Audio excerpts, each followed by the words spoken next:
We're going to go ahead and get started on our second session this morning. So based on last year's post-seminar survey, many attendees said they wanted to learn about modular construction. Today we have Tom Hardiman, CAE, Executive Director of the Modular Building Institute, to present State of the Industry Modular Construction. Tom has been the Executive Director for the Modular Building Institute since January 2004. Modular Building Institute is an international nonprofit trade association serving as the voice of the commercial modular construction. In his capacity, Tom oversees the governance and compliance of the association and implements the organization's strategic initiatives. Prior to association management, Tom assisted small businesses and entrepreneurs with business plans and local loan packages as director of the Small Business Development Center in West Virginia. He has also worked in economic development, banking, and the insurance field. Tom earned a bachelor's and master's degree in business administration at Marshall University in Huntington, West Virginia, and the designation of Certified Association Executive from the American Society of Association Executives. He currently resides in Central Virginia with his wife, Leslie, where he is a passionate advocate for his local Boys and Girls Club. Tom, the floor is yours. Thank you, Stacy. And that's probably more information than anybody wanted to know about me, but I appreciate it, especially that part about the Boys and Girls Club. I'm a big believer in what they do, so thanks for adding that part. And thank you, everyone, for joining us today and the Nevada AIA for inviting me to speak. This is a topic I'm very passionate about, obviously. I'm the spokesperson for the industry, but we're seeing a great deal of interest really across the world for modular construction. So I'm going to go ahead and share my screen and we're going to jump right into it. We've got a lot of ground to cover. I'll say this, if you have a question, just go ahead and put it in the Q&A field and we can address them as they come up, if that's okay with you. If I don't get to it, we'll try and catch them all at the end, but feel free to pop them in there and I will answer them as we go. So let's begin the presentation from the beginning. Okay, well, you already heard my bio, so we don't need to go there. I'm Tom Hardiman, Executive Director of the Modular Building Institute. Stacy mentioned I started in 2004. This is about my 18th year as the Director of MBI. We're going to talk a little bit today about some of the changes we've seen, particularly in the last 5 years, and we'll get into some of the reasons those changes are happening. A lot of ground to cover today, so again, if you have questions, my goal today really is to try to answer those questions you have about modular construction. Our primary role at MBI is to try to remove barriers that are impeding the growth of our industry. And sometimes those barriers are just simply that people don't understand the process or they don't understand how it works with a traditional project. So we're going to talk just briefly about who MBI is, about modular construction. When we say modular, what do we mean? I know the terminology is kind of all over the place and can be a little confusing. The key drivers and key markets for our industry. I'm going to talk a little bit about the approval process. We get a lot of questions about the approval process. I'm going to share some case studies with you, some issues that are frankly holding us back a little bit. Huge opportunities out there, and then we'll talk about some of the events we've got coming up. You can see on your screen here, there's a couple images, and I shared these two just to give you a little overview of some of the things we're going to talk about today. The top one is a healthcare facility project in New York. You can see it's steel framed module being craned into place. The bottom one is a wood frame module that will be part of a 3-story multifamily project from a company called Gurdon out in Idaho. And you can see its companion building a little bit in the background there, the 3-story tan building. That's what that one eventually turned into. So we'll talk a little bit about different markets and materials used in the modular construction industry. So MBI, Modular Building Institute, we were founded in 1983. We are the international nonprofit trade association representing the industry. We've got about 470 members, member companies globally. We've got members in creating a new membership hub in South America, one in Europe. We've got several members in Asia and Australia, but most of the members are North American. Probably 70% are US, and then 10, 15% Canadian. So 470 members. Interesting, about 1/4 of our membership now, it consists of architects, contractors, owners, and developers. That was pretty much zero 6, 7 years ago. So that is one of our fastest areas of membership growth, is this traditional AECO community joining our organization. And I mentioned the spokesperson for the industry. It's our mission to help expand and grow this market. So when we talk about modular construction, we've got a long list of definitions there, but I'm going to go through these. There's some key words in there I want to highlight. You can see the image there on the left of your screen is a Hilton Hotel, home to suites. I believe that one is in Kentucky, if I'm not mistaken. The hospitality market was a big booming market for us pre-COVID. It obviously died off a little bit with COVID, but it's coming back. Marriott and Hilton are big users, believers in modular construction. We think it's helpful, rather than when we give these talks. I'm aware that a lot of people, when they hear modular construction or modular buildings, they kind of have this image in their head of a trailer, 6-sided box, kind of that's a cheap, low quality trailer. That's a perception that's out there that we want to try to shift away from.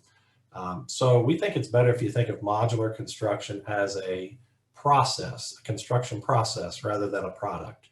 An innovative, sustainable construction delivery process, utilizing off-site manufacturing techniques.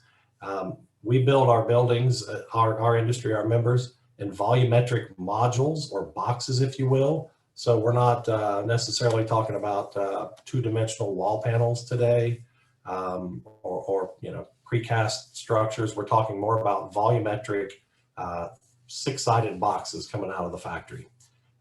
Those sections can make up part or all of a building, and we'll talk a little bit about that. The buildings are manufactured in a safe, controlled setting. They can be wood, steel, or concrete. In North America, it's primarily wood frame, probably 70% wood frame. A lot of that has to do with, in our Canadian members, there's a lot of forest up there. So they build with wood, build with what you got. About probably 25% steel, and then just 5% concrete modules here. Other parts of the world, that shifts pretty significantly. Singapore is using a lot of modular construction. It's concrete primarily over there. So these modules, like I mentioned, they could be integrated into a site-built project, or they could be a standalone modular project. They come delivered. They can come delivered with the MEP, the fixtures, the interior finishes, drywall, plumbing, electric, in less time, with much less waste, and to a higher degree of quality control. So if you take all those keywords and you kind of mesh them together, you get our definition there at the bottom: a construction delivery process in a controlled factory setting, resulting in less time, less waste, and greater quality control. So this is what we've seen. What we measure at the Modular Building Institute is what's the market share, and we're talking about the percent of new construction starts that are modular, or primarily modular projects. And this is what we've seen over the last 5 years. We started measuring it in 2015. It was about 2.14%, not much of the market share. But now we're, this past year, we have 4.39% of all new construction starts were modular or primarily modular projects. That has doubled. That market share has doubled in 5 years. And some people still say, well, it's less than 5%. It's still not very significant. It's not moving the needle a whole lot. But to say that our market share has doubled in just the past 5 years, it's pretty significant. And we think it's going to continue to do that. My big bold projection is it'll double again in less than 5 years. There's a lot of things kind of in the way, and we're going to talk about some of those things that are holding back the market share on some of the next few slides. And Stacy, I'll just pause for a second.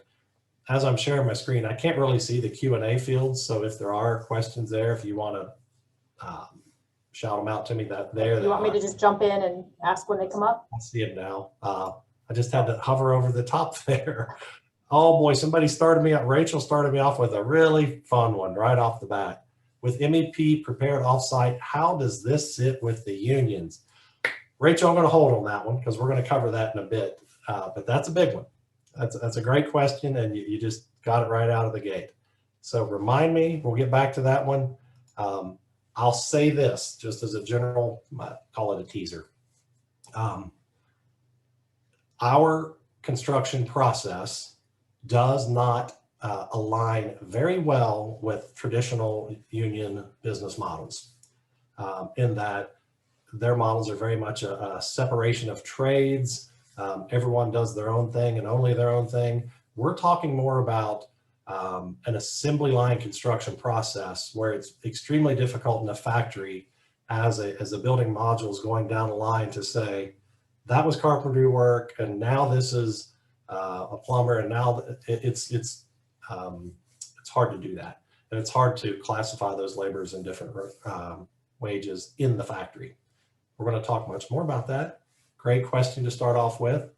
But I want to share with you a little bit about why we think this market share has doubled, and why we think it's going to continue to grow. And then a lot of this probably won't surprise you. Some of the key drivers for our industry, no surprise, there is a massive demand for housing in our country, and in particular, housing for lower income people. This chart on the top shows you how the number of new homes constructed below 1,400 square feet over the past several years. And you can see for the past, more than a past decade, since the Great Recession, we're just not building very many small, what I call entry-level housing. As a result, we are falling further and further behind each year, meeting the demand for low and middle income housing. That's a huge problem. We have to address it. It's a problem everywhere. We get calls every week from governors, lawmakers, mayors, just saying, is this something your industry can help with? And we are going to talk about that. Again, number two, not a huge surprise, this continued shortage of skilled labor. There are fewer and fewer people entering the trades, and the industry is getting older. People are retiring. We're losing a lot of that expertise and experience as the older construction workers retire, and there's not as many younger workers in the pipeline filling in. I think the projections are we're looking at maybe another 1 million retiring construction workers retiring within the next 5 years. There's not a million new entrants to this field, so the labor is tight now. It's going to get much tighter in the next 5 years. I don't want to be gloom and doom, but all this is to point out that we need to start thinking a little differently about how we construct things. See another question here. Oh, that's the same one from Rachel. No, I told her we'd get back to that. During COVID, one of the painful scenes that we saw were all the response was kind of pushed to the state and local level, and people were really scrambling to find healthcare facilities. We were setting up triage units in parking lots and hotels, and it was frankly a little embarrassing as a country that's how we addressed this pandemic. But our industry was able to kind of step in some places and provide temporary structures, temporary healthcare facilities, set them up in a parking lot, but they're going to be temporary and we'll remove them when we're done. But it really highlighted this need for an additional investment in healthcare infrastructure. And likewise, education infrastructure is in dire need of support. Talking about kicking it over to the engineering side, every 4 years we get an infrastructure report card. I believe it's from the American Society of Civil Engineers. They just put out one in 2021, I believe, and I think our grade was a D or a D plus, and in the 4 years prior, it was like a D minus. We're not doing very well investing in our own infrastructure. And for those of you, following what's happening in Congress, we just can't seem to agree on an infrastructure deal, even though it's much needed and everyone recognizes it's needed. We just can't seem to get out of our own way sometimes. So there's this pent up demand for infrastructure, continued pressure from owners and developers. And I'm sure we've got a lot of architects participating today, maybe some owner developers that are saying, I want this building faster. Don't sacrifice quality or cost, but I want it faster. I want to get in there. So they're putting more pressure on that schedule. And we are starting to see a growing demand for more environmentally friendly construction processes. And we think modular construction is more environmentally friendly. And lastly, and certainly not least, is the heightened awareness for worker safety. The construction industry's kind of been notorious for, we kind of have this cowboy attitude that, we don't need the PPE equipment, and sometimes workers get hurt, and we've got to shift away from that. We've worn out a whole generation of construction workers. We think that workers working in a controlled setting, in a factory setting, much more safe. You're working on a module on a factory floor. You virtually eliminate the fall risks. So your fall protection hazards, which is one of the most common in the construction industry, drop down to almost nothing with modular construction. Got one more question there. I'll check it before we go to the next slide. The question's from Thomas Andrews. Does the structural insulated panel SIP manufacturing industry participate in your organization? Great question. This may or may not surprise you. There's an association for everyone. And there is a SIP association called SIPA. So they kind of have their own group. We work together very well because it's similar issues, off-site manufacturing, a little bit of automation involved, call it alternative construction methods. So they are their own group, but we work together very well with them. Boy, I might have opened the door on that question thing. So I'm going to get back to Mike's here in a second. We'll jump on to the next slide. That's good. So I mentioned I've been around for about 18 years in this industry. One of the things I've seen that is pretty significant in the last 5 years that I did not see in the prior 13 is that, when I started, our modular industry was very siloed. We were just a small little industry. We built small modular buildings, almost always under 10,000 square feet. Almost always they were, fully modular right from the factory to the customer. And that was fine. It's a great business model. But in the last 5 years, we're seeing much more integration with modular and traditional construction, many more hybrid projects, if you will, which is the only way we're going to grow our industry is to start working with the traditional sector. So we're seeing more contractors that'll say, I'll do the work that makes sense on site. You do the work that makes sense to do in the factory, the repetitive elements.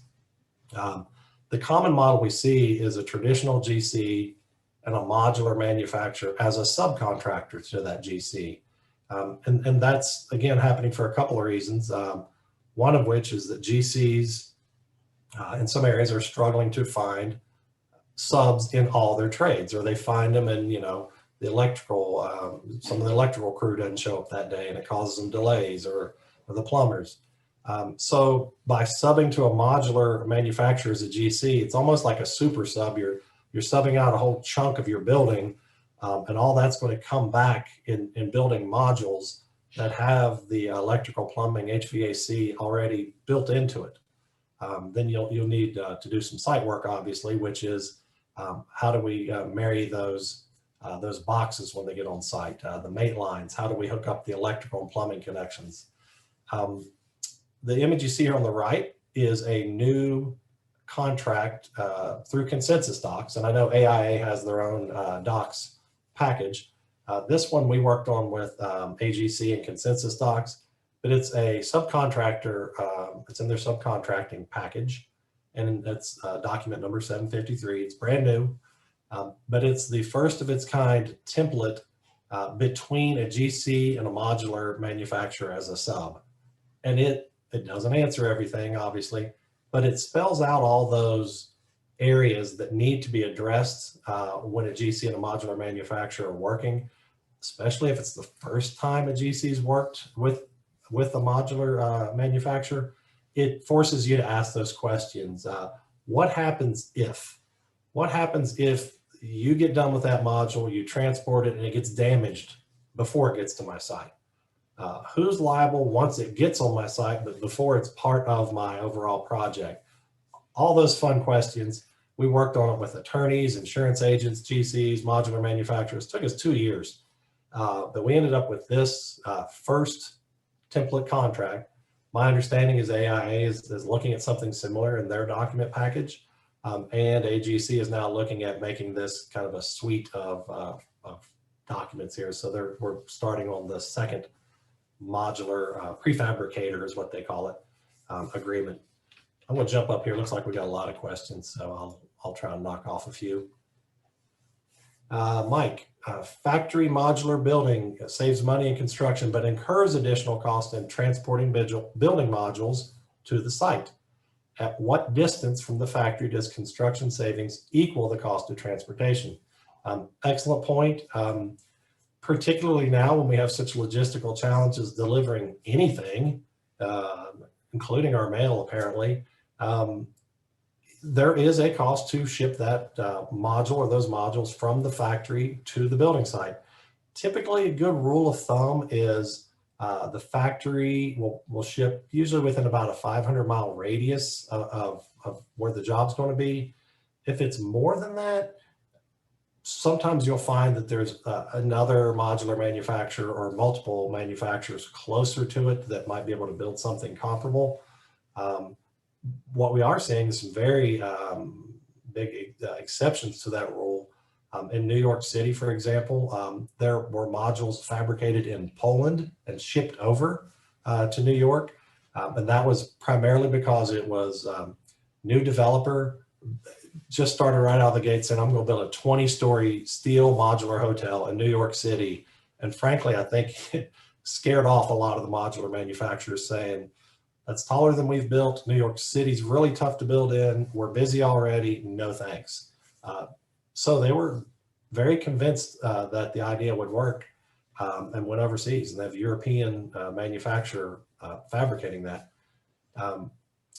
We know that factory. They told us shipping it from Poland to the States cost them less than trucking it from the coast into New York City, which is kind of sad, but it is what it is. So it was a great question, Mike, but I would say rule of thumb, 500 miles, unless there's just some, extenuating circumstances that you really need to address.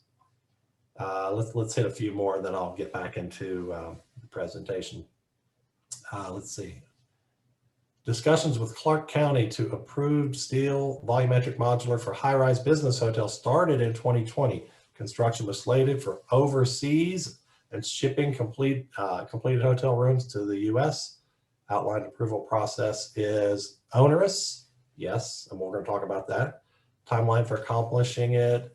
Convince the developer to choose conventional delivery method. When do you think that will change? Okay, so if I understand that, it was we wanted to do modular. We were approved to do it, but the process took a long time, very cumbersome. And ultimately we wanted to get the hotel built, so you shifted back to conventional delivery. That, I hate to hear that, first of all. That's like we lost a project for our industry. But that's not uncommon. It is different because it's different. A lot of developers, they're interested in it, but ultimately that status quo kind of pulls them back to, I'm going to stick with what I know. I don't want to take the risk. I'm going to go conventional. That happens a lot. We kind of get people right up to the edge, and then they kind of get cold feet and say, sounds promising, but no, maybe next project.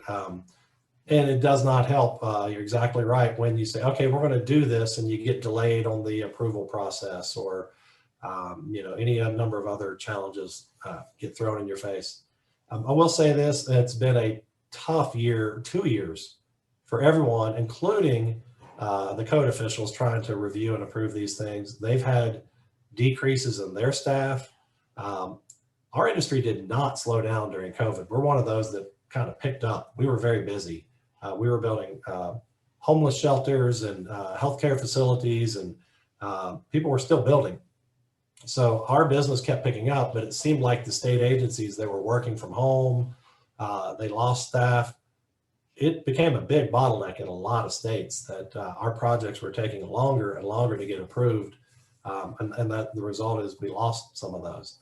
I'd be glad to share with you a little more offline on that specific project, on what we could have done. We are working on some things, and I'll talk about those here in a bit to try to prevent that from happening. Let me hit Jeremy's and a few others. Rachel's asking all the ones that I know are coming up. The inspection process coming up. Jeremy asked, with the concern over fewer crafts tradespeople getting into the business, how does this compare with the rise of robotics and AI? Great question again. My general answer is our industry is not quite manufacturing yet. We're not a manufacturing industry. We're more of an industrialized construction process, or really just off-site construction. We're not there yet. Some of our companies are very automated, have robotics. Some of them are just pretty basic assembly line construction, pneumatic guns, that kind of thing, and all points in between. Generally speaking, I think the construction industry as a whole must move away from labor-intensive practices more towards industrialized practices. We have to. There's too much demand and too little labor, and we're still very labor-intensive. Union or not, we're just not going to have enough people to keep building conventionally. So we're going to have to start adopting more industrialized processes. I'm going to jump back in the slides. Rachel, I owe you two there. It looks like there's several more coming. I'm going to take a little sip here while I'm at it. Some key markets for us. I'm going to touch on these and then give you some case studies on several. And then I'm going to apologize in advance. I'm at home with my two little dogs who have been perfect little angels all morning until I started to go live. And now they're wrestling in the other room. So if I hit mute and go yell at my dogs, please bear with me.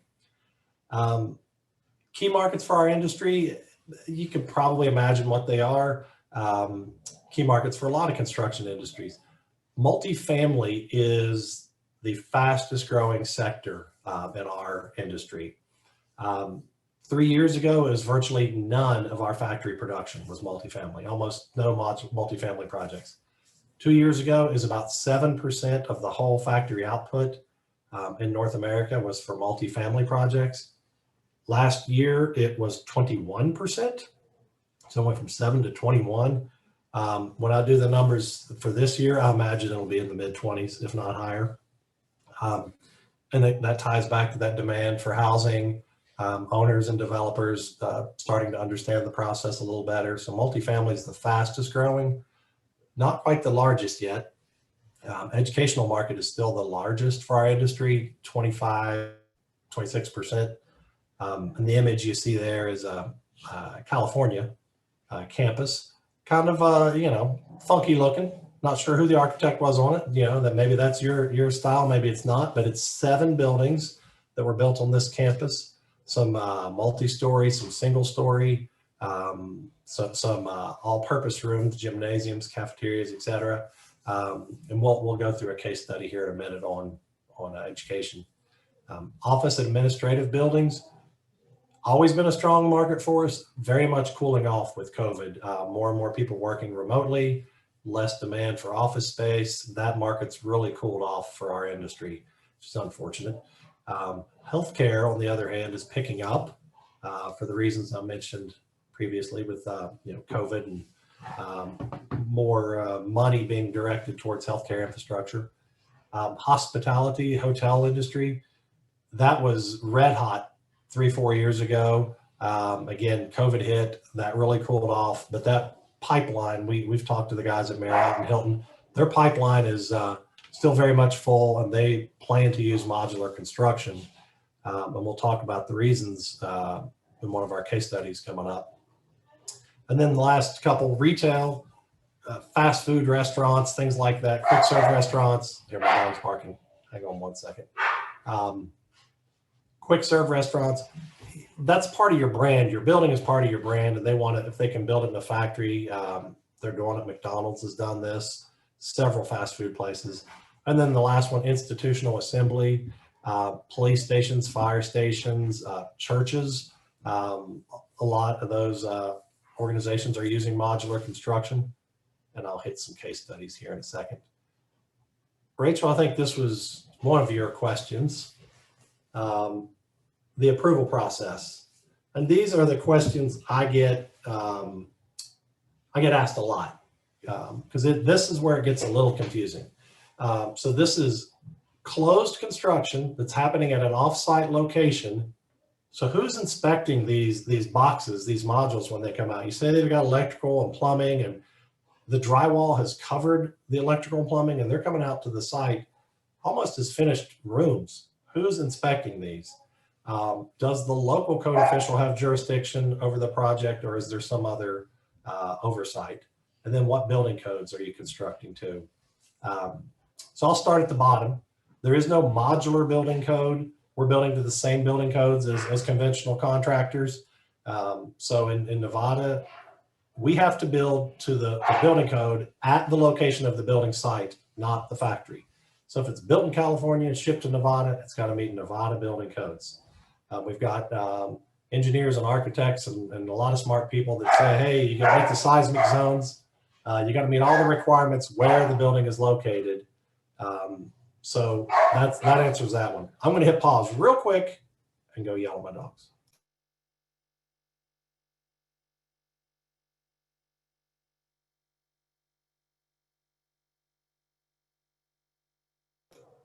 And I'm not going to promise that's not the last time I have to do that, but hopefully it is. The joys of working from home. One of the things that's really different about our industry is how it's inspected, how it's approved, because it happens at an offsite location. And that offsite location may be in your state, it may be a state away, it may be in a different country. So there has to be a way to inspect the modules while they're in the factory, and there is. So in the US, there's 35 states that have a state administrative program, and they have oversight over our industry. 15 states don't have that agency, don't have that program, so you're subject to the local building code official where the building is located. But in those states, and Nevada is one of them, there's a set of administrative rules that spells out who inspects the buildings in the factory, who approves the factory to build for Nevada, what's the quality control manual, what's it need to have in it, how often the inspections occur, all the details of how the buildings get approved are set out in the state administrative rules. That state agency has oversight of the construction in the factory, the box, the module. When that box comes out of the factory, third-party inspector, engineer looks at it, inspects it. They put a state label on it, a Nevada state label, which indicates this box is deemed to meet the building codes in Nevada or where it's going.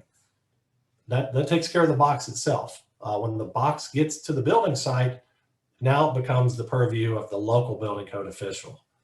So how is it set to the foundations, the utility hookups? How is it connected with the other modules? That's where the local steps in. Anything related to the site is the local building code's jurisdiction. Anything related to the box offsite is the state program. And you need to know that, because the last thing you want to do is build a building, have it shipped, and have the local, you didn't know it was supposed to go through a state administrative program, and you may have just ruined your project. That's a lot of what we do at NBI, is kind of help folks navigate those state programs, because unfortunately, those 35 state programs are not all consistent. They call our industry different names. They have different requirements. So there's no standardization in the program administrative rules. So that's one thing we're trying to work on, is how do we standardize the approval process state to state. Rachel, I don't know if that answered your question, but basically there is a process in place to say, we're going to inspect this offsite through the state program. Anything local, anything on site is the local code officials' purview, built to the same code. So the modules don't get, it's not HUD code.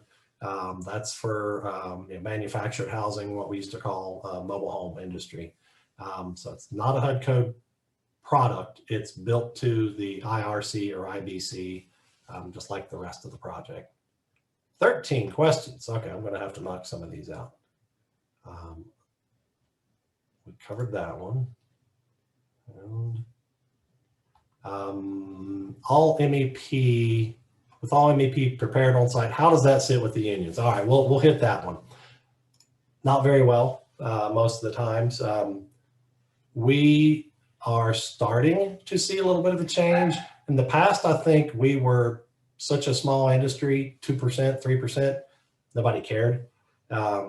As we're starting to get a little more popular or utilized more often, it's starting to get the attention, not only of union contractors, but non-union contractors saying, hey, wait a second, this isn't the way we do things. This isn't the way we've always done it. Who are these guys? Why is this developer telling me I have to use this modular construction thing?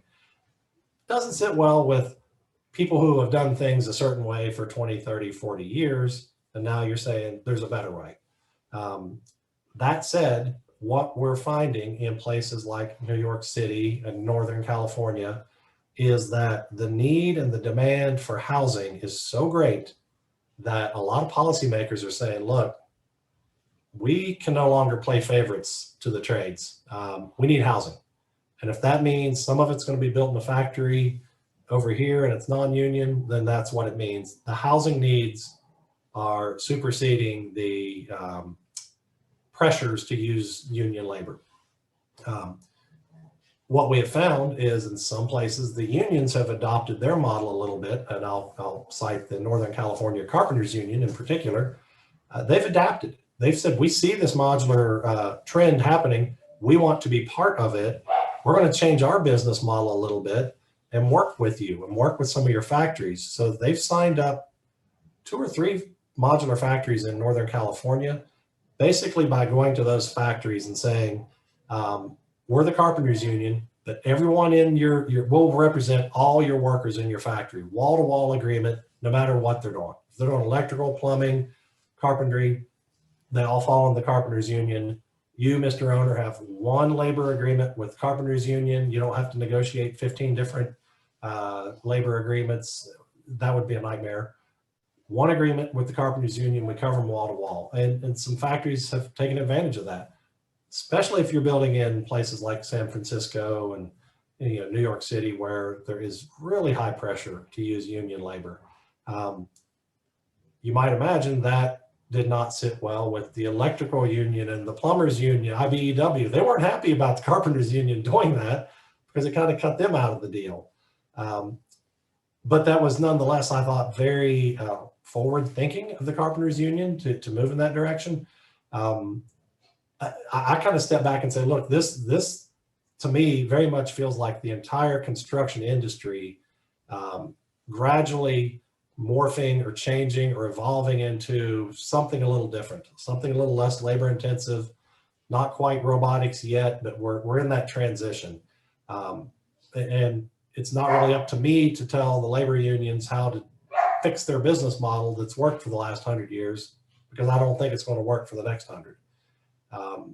It's a little bit of there's some friction there sometimes, particularly in projects and particularly in certain cities.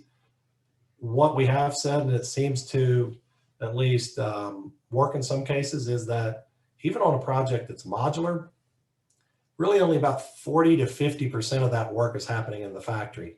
That factory may or may not be union, but the rest of the work's happening on site. The foundations, the crane operators, laborers, you still need carpenters, you still need all those trades on the site. And if that's a piece that the unions want and have and get, so be it. So it's not uncommon to have non-union work in a factory. Those boxes get to site and union work on site finish it out. That's happened actually on the tallest modular project in North America was the Atlantic Yards project, 32 stories. Is union labor finished it out. So it's still evolving, but I think we're getting there with the unions. My dogs are still going crazy in the background. Do you see modular work in existing buildings, specifically in commercial interiors? Not really in our wheelhouse. Renovations, not really a lot of what we do. We're more new construction. We do see modular with, some interior wall panel systems, things like that. A company called DIRTT, D-I-R-T-T, is very good at that. But for the most part, our guys are doing new construction and full volumetric boxes. Let me see if I can get a few more. When constructing a modular building, is each module inspected at the factory before brought to site? Yes, I think I just covered that one with the inspection process. So yeah, they're checked at the site.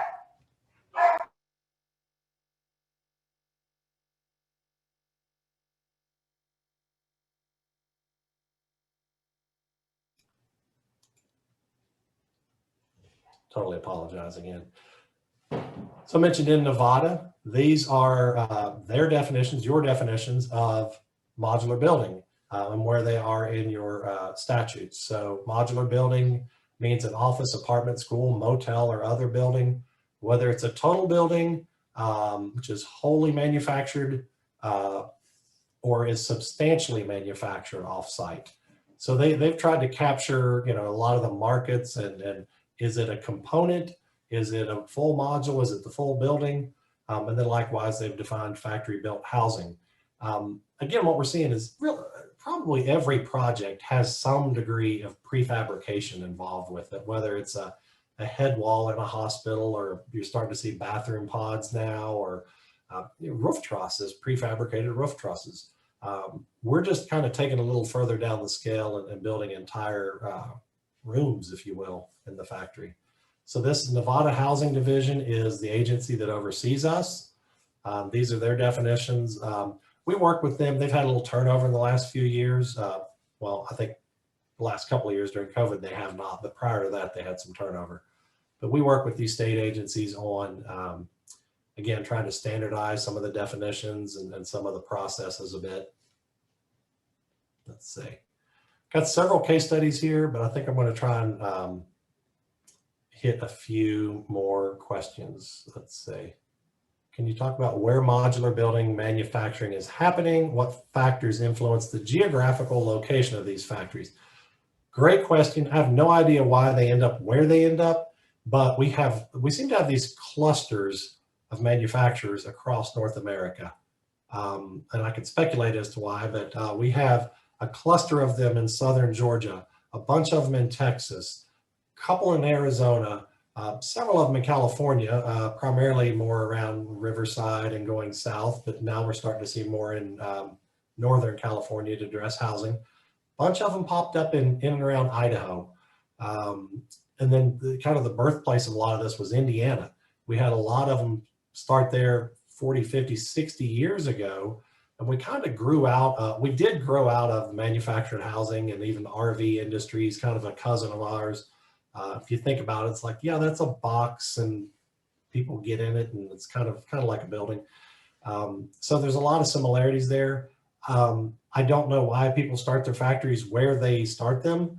I'll say this, there's not a ton of them in Nevada. I can really only think of one off the top of my head, maybe some smaller home builders, but company called Extreme Cubes that does some cool stuff out there, but a lot of business in Nevada.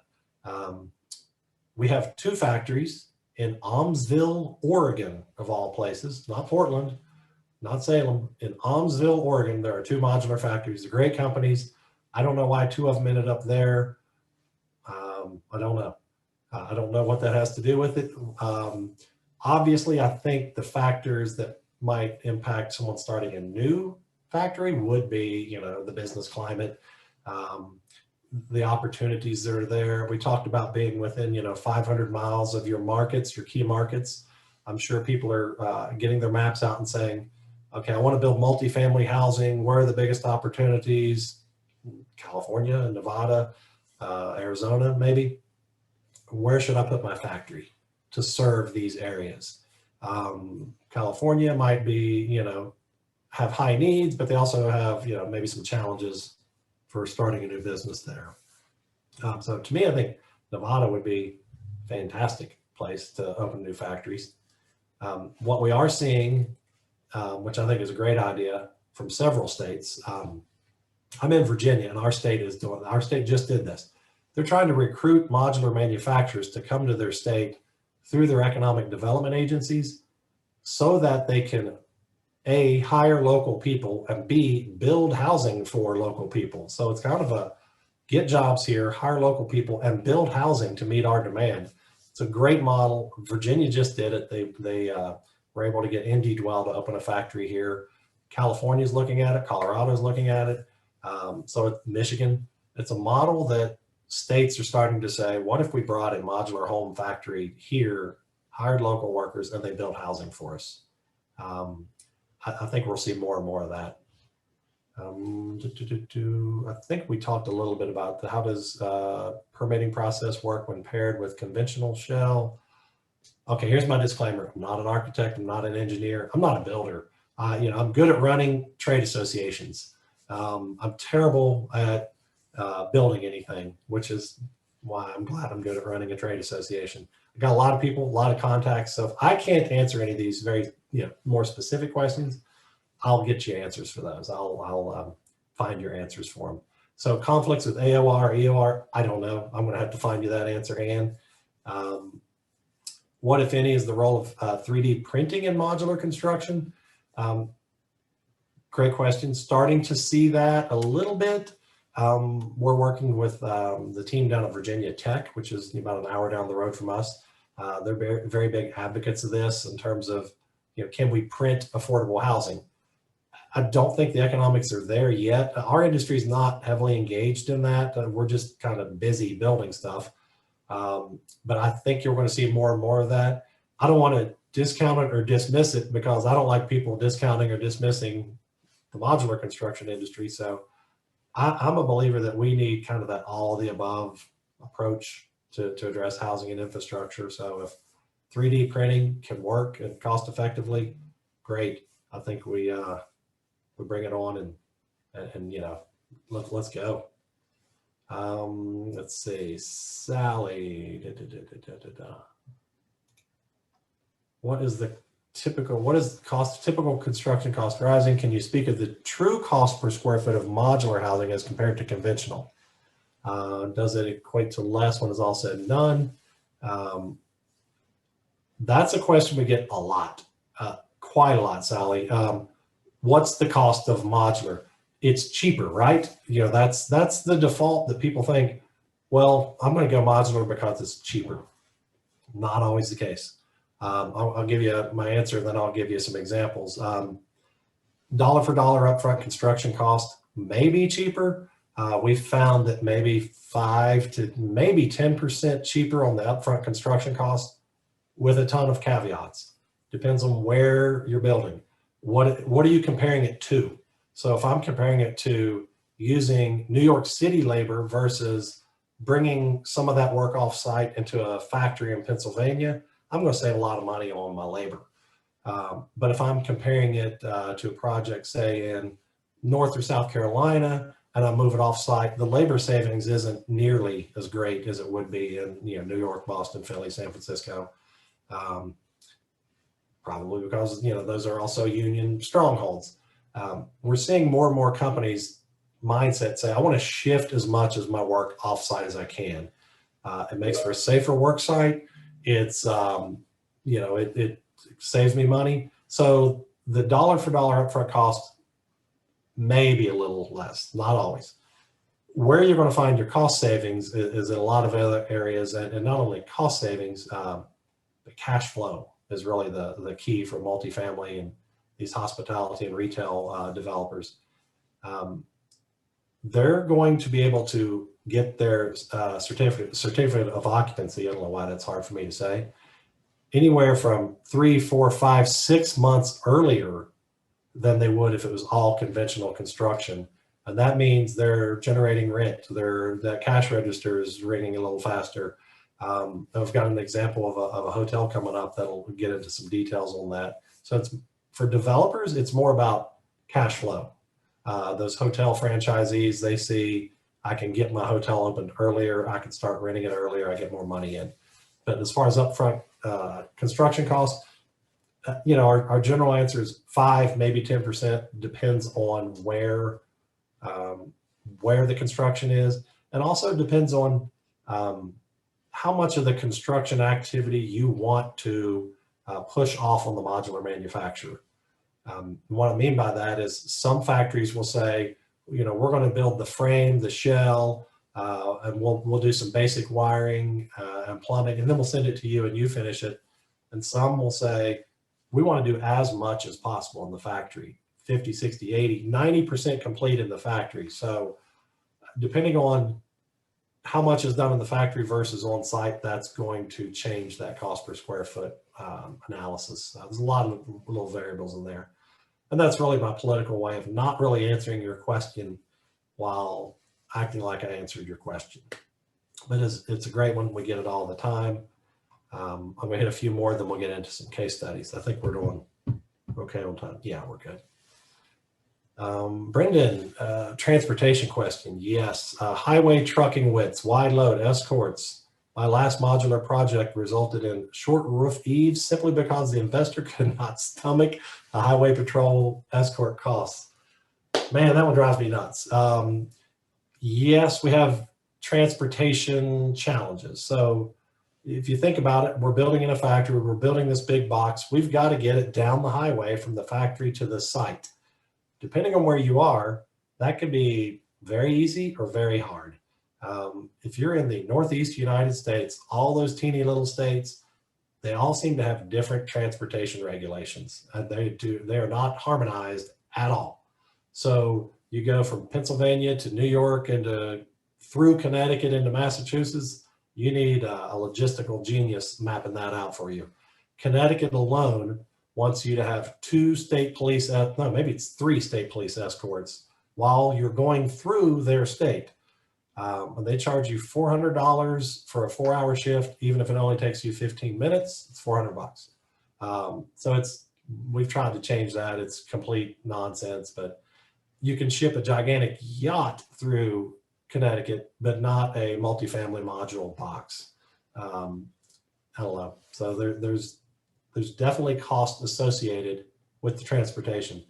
What we're finding is the more experience you have with modular, we're finding that some companies are choosing to say, rather than 3 traditional shipments, and you can see on this case study here on the screen, this 12 by 60.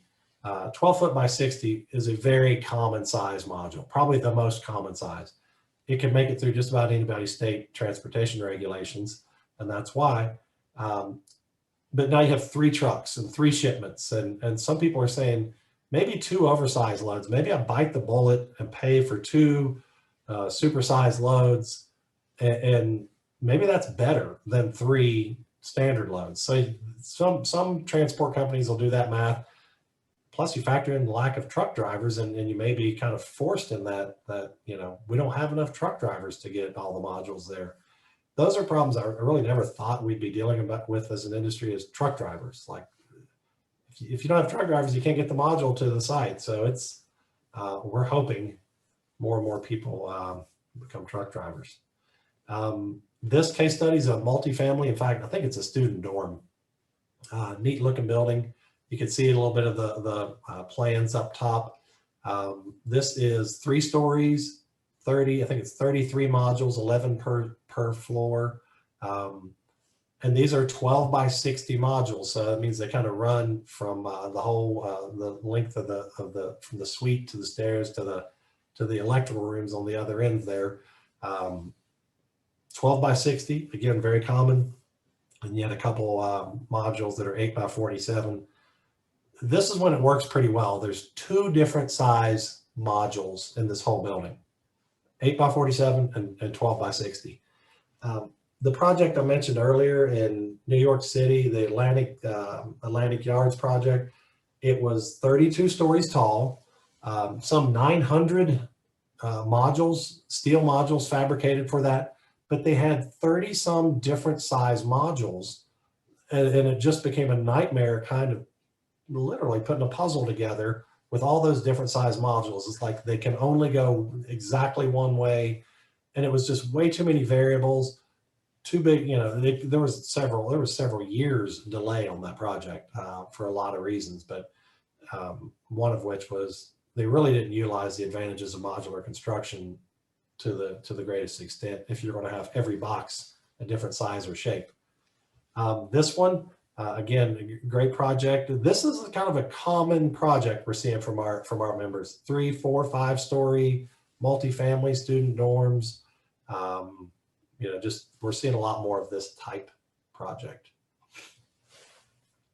Education, I mentioned that's one of our biggest markets, and this is the same image we had on the front of the California classroom. 7 different buildings, 2,500 square feet to 6,500 square feet. One of the big reasons schools turn to modular, and you've probably all been in a modular classroom. We just called them, you know, portable trailer back when I was in school. I had, you know, our 8th grade music class was in a trailer. That's our industry. That's part of our industry. The relocatable buildings sector is part of our industry. That's an industry that's really consolidating in size. There's fewer companies, the Will Scott's, Pac Van, companies that do construction site offices, Mobile Mini. Those are members of ours. They do temporary products. Where we're seeing the big growth is permanent construction projects like this. Schools use it for the speed. Hey, we want most of the work done off-site. We don't want a construction zone happening on our campus while our kids are here. Summertime, you got 3 months. Let's see what you can do. Can you get us a whole new building set up in 3 months before school starts? Impossible with site-built construction. Possible with modular. Again, getting back to that earlier question, depending on your approval process, if you can get those things knocked out early. California is a great state for our industry, by the way. Education, multifamily. The program is really good. Sometimes we hit snags. If it's an education project, it has to go through Division of State Architects. If it's multifamily, it goes through Department of Housing. Nevada is kind of, to be fair, I'd say kind of middle of the pack program, and I think it's because you have some newer staff there and wanting to change some things and make it better, but I think that'll get better in the near future. This is the hospitality project. We saw an image of it earlier. This was the big market pre-COVID. Marriott was an early adopter. 6-7 years ago, they started coming to our conference, gave a presentation at our conference and said, we need you guys. We need you to build our hotels. We want to go this route. And they were shocked that not everyone ran up to them afterwards and said, okay, we'll do that. They're like, how come only 2 or 3 companies expressed interest? They're busy. They've never built a hotel. They're building schools and all. It's just, we're busy. Thank you. So they're literally out visiting factories, trying to get them to build for them. It's good and it's bad because, you know, if you're building for Marriott, it's kind of that Walmart mentality. I sell to Walmart. Well, then at some point, Walmart starts telling you what they're going to pay, what they're willing to pay, or they're going to move on to someone else. So I think some of that crept into the mentality of some manufacturers. Nonetheless, as more of them got involved in building for the hospitality, Hilton jumped on. Citizens M has always been a big proponent of modular in the UK. They're starting to do it here now. But here's why. You look at that bottom part of that paragraph, 8 months faster they got this hotel open than with conventional construction. Then you do the math. 155 rooms, 73.5% occupancy, $185 a night. They captured over $5 million in revenue because they went modular and opened up 8 months earlier. That's huge. When you're a developer and you lay out that first 10 years of cash flow on your project, and if it's site built, year 1 and year 2 has zeros in it, If it's modular, year 1 has zeros, year 2 you start seeing revenue. That changes the whole return on investment picture. So that's why we're seeing these developers turn to this. Boy, I got a lot of questions piling up there. I'll make sure I save some time at the end. This was a great project one of our members built in New York.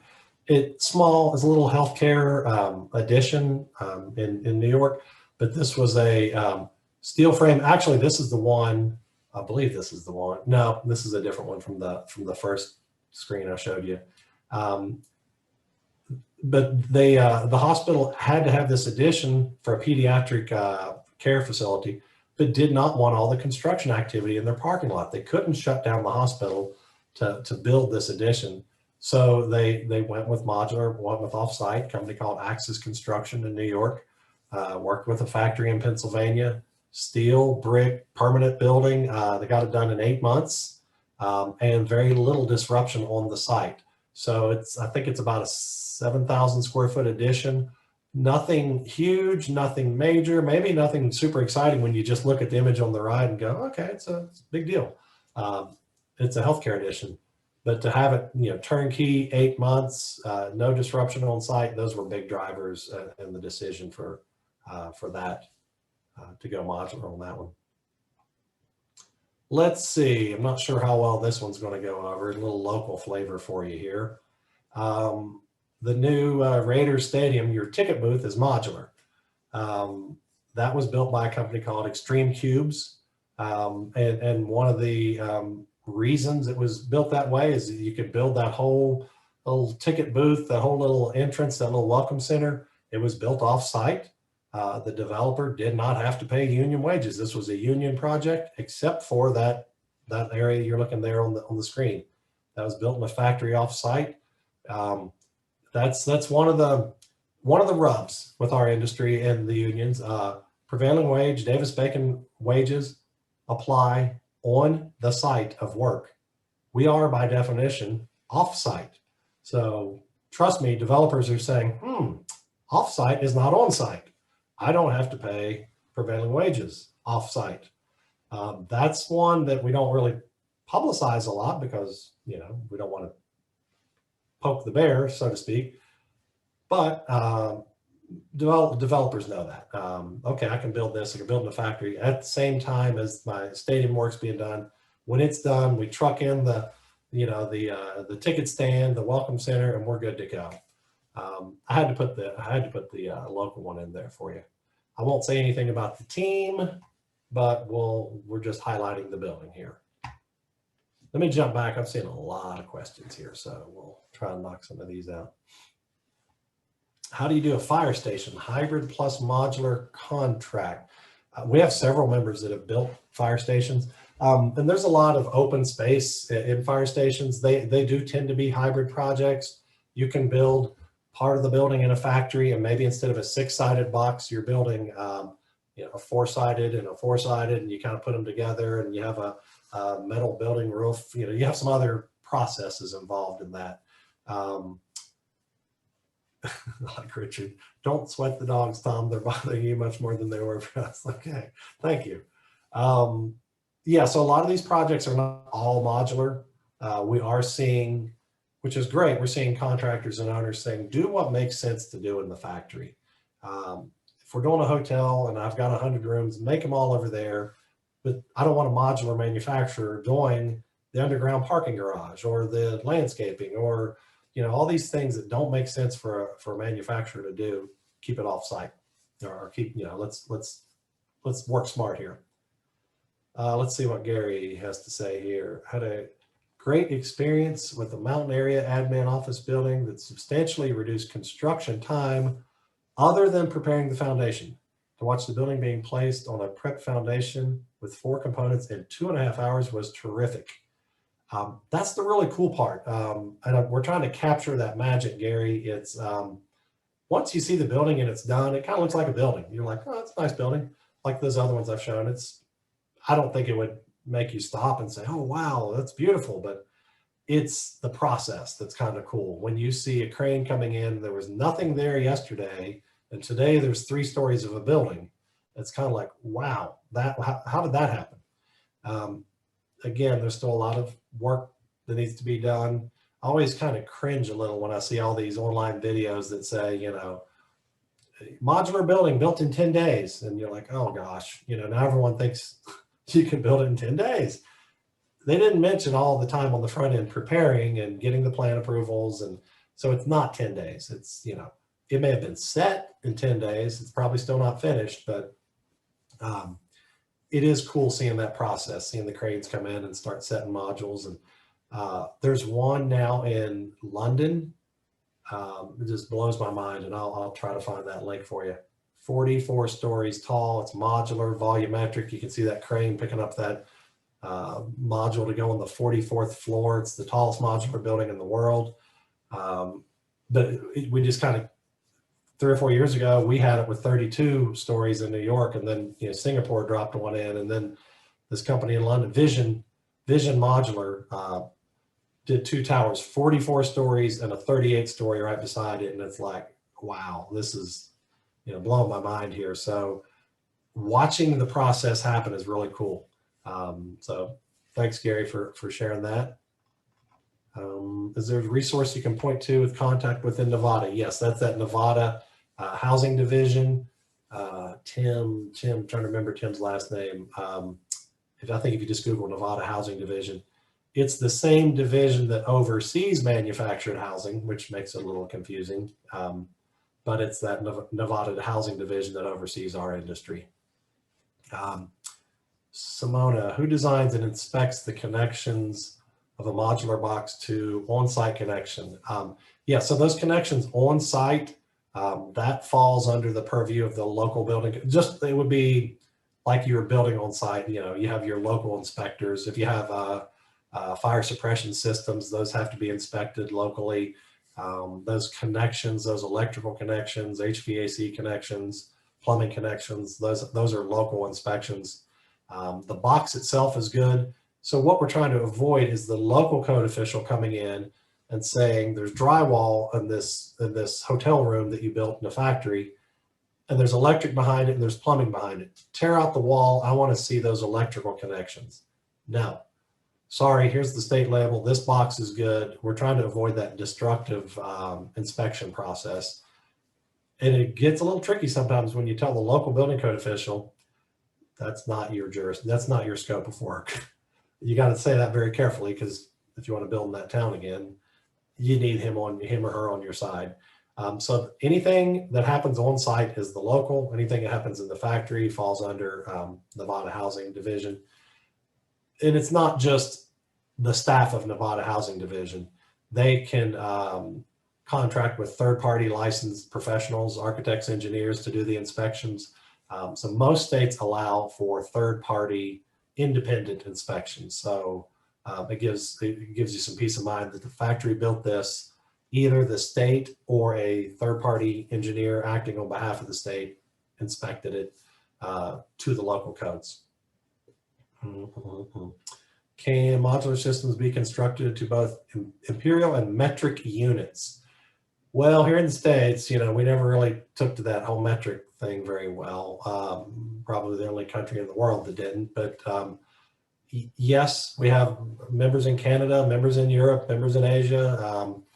When we do our analytics here for the industry, we kind of force them to convert everything into square feet and US dollars, and they hate me for it, but it's like, you know, it's our report, so that's how we're reporting it. But yeah, in different parts of the world, yes, not so much here. I guess we could, we just often choose not to. Let's see, Santiago, most examples of factory-made modular construction is for new construction. Is there examples for interior, non-structural, adaptive? Yes, again, there are a lot of applications for interior, module, wall panels, facades, just all sorts of products out there.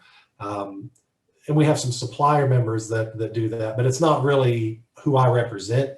You know, our members are more the new construction of, you know, volumetric modules, but that is a big market. There are a lot of companies that provide those non-structural modular components, if you will. just not really in our wheelhouse. Is your industry working with architects and planners to provide better solutions using modular for low-income housing? Yes, Hamid, I'm going to stop there and jump into, so I want to make sure I finish my slides here. Yeah, that's a big one. That's what I'm kind of passionate about, is how do we get our industry focused on housing solutions, and more specifically affordable housing solutions, because it's a huge problem. You know, we've had conferences in San Francisco and Berkeley, and you go there and there's dozens and hundreds of people living in tents under the bridges, and it's like, this is terrible. You know, this is not good. We are working with State of California Governor's Office has called us. There's a couple initiatives. There's a lot of initiatives. We've built a couple large 3-story, 60-unit housing facilities for homeless that were constructed out of repurposed shipping containers. And I know that immediately is kind of like, oh gosh, you're putting people in shipping containers, but these are decked out pretty nice, retrofitted shipping containers. California's got a bunch of them sitting on the dock because we buy a lot of stuff. Containers are there. They've got a homeless problem. Why not try to put those two solutions, or, you know, one solution to solve an issue here? So I know our industry, our companies have built 2 or 3, I don't want to call them prototypes, but homeless facilities. And basically an 8x40 container is split up and modified to where you can end up with 2 living quarters in it. You have several of those. You have a dining hall, you know, bathrooms, things like that. So I think we're going to see more of that type of thinking, a little more creative thinking from our policymakers on how do we address housing. We've got a couple ideas we're working on. When COVID hit, our guys responded really well and gave us their solutions. You need temporary medical facilities. We had a company that built literally a temporary hospital in Georgia on the parking lot of the existing hospital because they just had overflow. And the whole temporary hospital was the COVID wing. That's where we're going to treat the COVID patients, in the temporary hospital. Turnkeyed the whole thing. And this was a shipping container based addition. I may be wrong, but I want to say 8 weeks. And he said they worked around the clock for 8 straight weeks, setting it up. You had to have all the, you know, healthcare requirements, you know, it just is amazing. It could not have been done any other way, but it needed to be done. So I'd like to see that attention diverted towards affordable housing. How does our industry really start addressing that? And we're a small industry. We're not going to solve that, but I think we could play a bigger role in that. Here's some of the challenges we have as an industry, and I'm hoping by having calls like this will help break through some of those. But capacity is still a challenge. There's so much demand, and we only have so many factories out there that are doing this. There's about 100, probably 200 total modular factories in US and Canada. Now, of those, some of them are doing HUD code manufacturing, some of them are doing single family homes, some of them are doing education. You know, we talked about that 500-mile radius. So by the time you really break it all out, it's like there's not a lot of them in, you know, building housing for Nevada or building, you know, housing for Texas. So it's really a small number, and they're busy, and they're you know, they don't want to open a second factory. I think the demand is at 10%.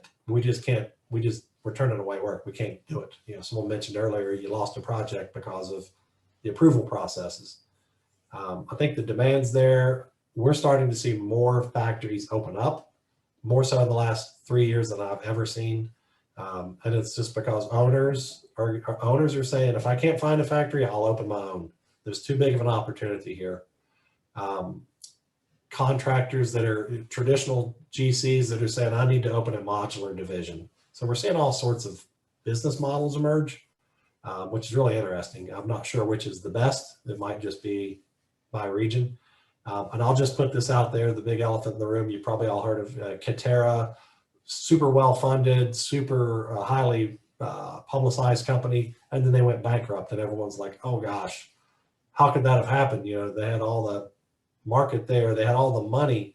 I think a lot of that had to do with just some bad management decisions. They rather than organically integrating their supply chain. They tried to buy their supply chain. We're gonna do turnkey from building the windows to the certificate of occupancy on the back end. And they just kind of bought companies and tried to plug them into their supply chain, and it just didn't mesh. That, and they said, we'll build any market anywhere in the world. We'll build housing in India, or we'll build a hotel in Washington State. And it's just too broad. I think they needed to focus on a market or a region or both. I think they had so much money thrown at them, they just figured they had to go big, and it didn't work. I don't consider that a failure for the industry. I just think that's growing pains like any other industry. Okay, they tried that. What did we all learn from that? Don't try to grow too big too fast. So that was kind of my takeaway from that one. Status quo is probably our biggest challenge. Nobody really likes to change the way they've been doing things forever. If I were in the industry, if I were a contractor and I was 60 years old, the last thing I want to hear is change everything. Here's a new model for you. I'm thinking, no, give me 5 years. I'm retiring. Let the next generation do that. So it's a different process. You really can't just say, okay, I'll try modular today and let's see what happens. You got to do your homework. You got to find the right partners, the right architect, the right modular manufacturers to work with, the right engineers. It's got to be a team. And maybe that first project, you don't hit a home run, but maybe it's a single, but you got to stick with it. Here's where we get into that, project labor agreements and local hiring mandates. And those things are just intended to protect local jobs, which is great for politicians, doesn't bode well when there's not enough labor to build housing or schools or anything. So those are, in my opinion, just antiquated policies that we need to look at. I've never been a fan of project labor agreements. They just eliminate 80% of the competition right off the bat. Lack of understanding from code official. Everything about construction was written from a site-built world, assuming you're going to build it on site. The codes, the insurance, the financing, the procurement, everything. And we're trying to chip away at some of those and saying, wait a second, what if it's not built on site? Then what? And I'm going to touch on some of that here in a second. And then the last one we talked about, it's our industry is still very fragmented, very regionalized, still a lot of family-owned companies. I only do business in this state or these counties in this state. But it's becoming more global with technology, with companies in Poland being able to ship modules over here. So that's starting to change too. Whew. So here's some of the things we're working on to address some of those issues. This top image is from Fannie Mae. 3 years ago, they would not finance a modular multifamily project if it was a condo. If you're going to sell the individual condos in it, if it's a rental, yes. If it's a condo, they wouldn't finance it. And then they said, all right, we'll finance it, but it's got to go through special underwriting. That's going to take an extra 6 weeks and cost about an extra $10,000 because we don't really understand it. We worked with them. They put out this toolkit for their lender community that basically says, here's the similarities, here's the differences. You can underwrite it, we'll back it. So Fannie Mae underwrites these now. They sent this toolkit to all of their lending community. So we're starting to see a little more, multifamily projects come online because Fannie Mae says, all right, we get it, we're behind it. We'll back these just like we back a conventional one. That was huge for us. While I'm on this, we did the same thing in Canada with the Canadian Mortgage Housing Corp, which is kind of the equivalent to Fannie Mae.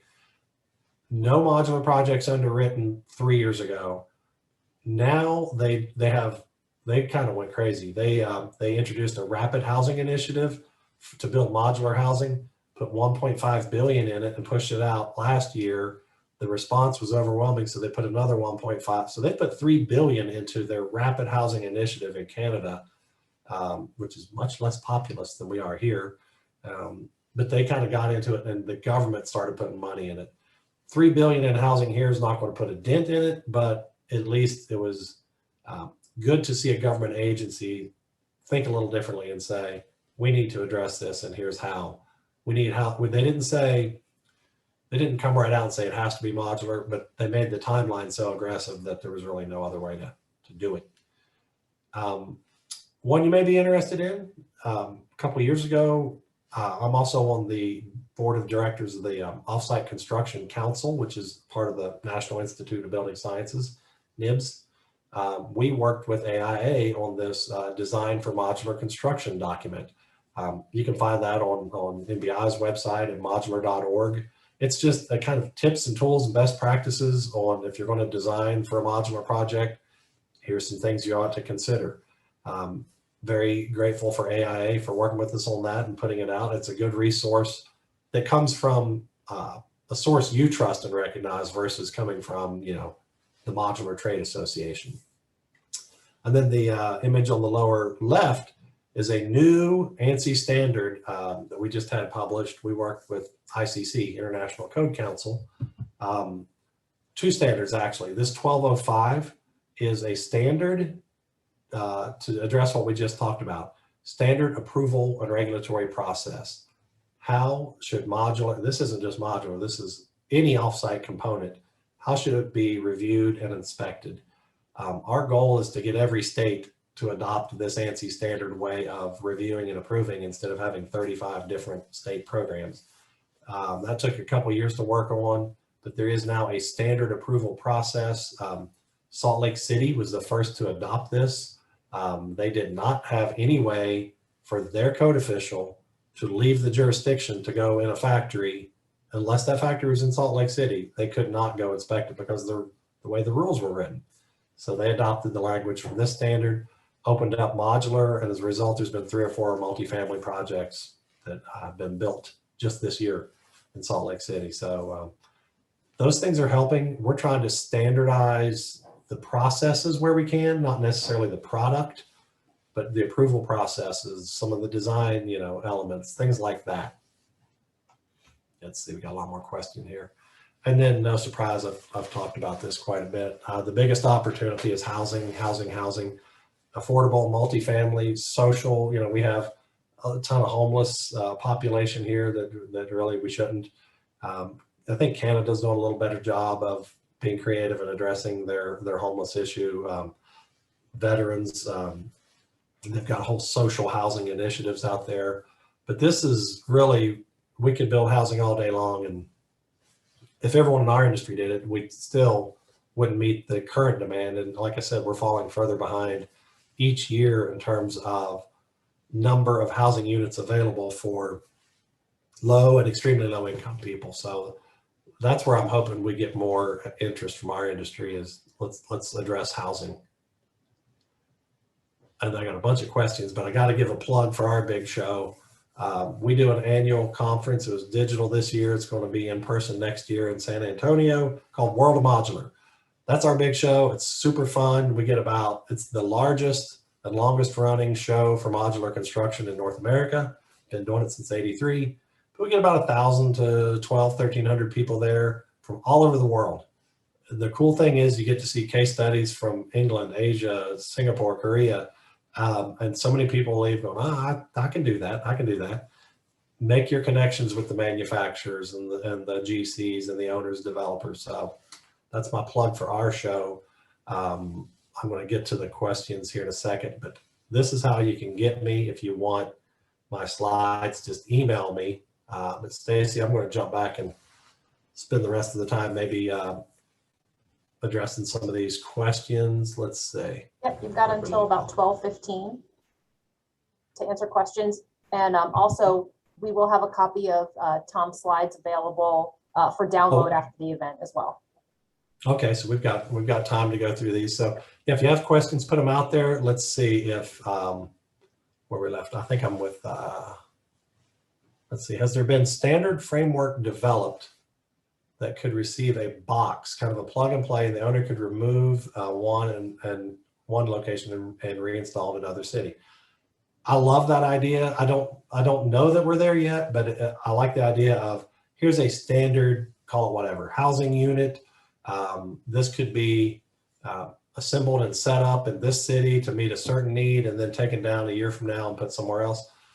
that really falls into the conversations we are having with FEMA at the federal and local levels. The way they respond to disasters is, it's not good. It's just not good. If there's a hurricane in the south, FEMA owns about 10,000 manufactured housing units in their inventory. So their immediate response is, we've got to provide shelter for these victims. So oftentimes they will send 500 or 1,000 manufactured homes or RVs, or put people up in hotels or sometimes cruise ships. That's kind of how they house people during an emergency. And they're only legally allowed by the law to house someone for 18 months. And we all know sometimes it takes much longer than that to address a major, natural disaster. So 18 months, FEMA puts somebody up in a mobile home or RV or whatever at an average cost of $180,000. And then after 18 months, they either take the unit back or sell it to that person for some discounted rate because it's probably not in good shape. But that's it. It's 18 months. We've spent $180,000 of tax dollars, and you got nothing. Our industry can and has built code compliant IRC modules, some of them shipping containers, some of them wood frame, that can be standalone or stacked, reconfigured however you want, that they could be temporary for disaster relief, ship them in there, make them temporary, and then 18 months later, they can be disassembled, reconfigured, set up on permanent foundations, and become a permanent house for someone for about half of what FEMA currently pays for 18 months of disaster relief. So we're trying to break through that bureaucracy. It's so frustrating that there's such a better solution. But what happens is when FEMA deploys 500 units, it's almost, I don't know what the mechanism is, but they buy 500 more to put back in inventory. So we have to kind of break that cycle. Our industry is not ready to deliver 500 units tomorrow if there's a disaster. But once they deploy that, we can backfill with 500 permanent modules that they can put in storage or in their inventory. Or maybe it's not all housing units. Maybe it's emergency shelters or medical clinics or any number of other products that they can have. If they're going to have 10,000 units, they could have a wider variety of inventory, I guess. I love that idea. I think it's there. I don't know that anyone has commercialized that to this point. I know I'm kind of stuck on this one, but it's a good one.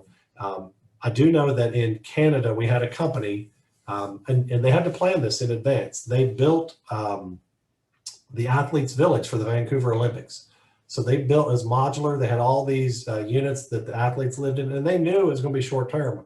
So they worked with the city and said, when the Olympics are over, let's take these modules, reconfigure them, and make them social housing for, homeless and low-income people in different parts of the town. And they took the entire Olympic village and turned it into 5 different social housing structures across Vancouver with using the same box. So it was exactly what you talked about there with that model. It's got a temporary use and a life, but when that's done, let's not throw it away. Let's repurpose it into a longer term solution to address housing.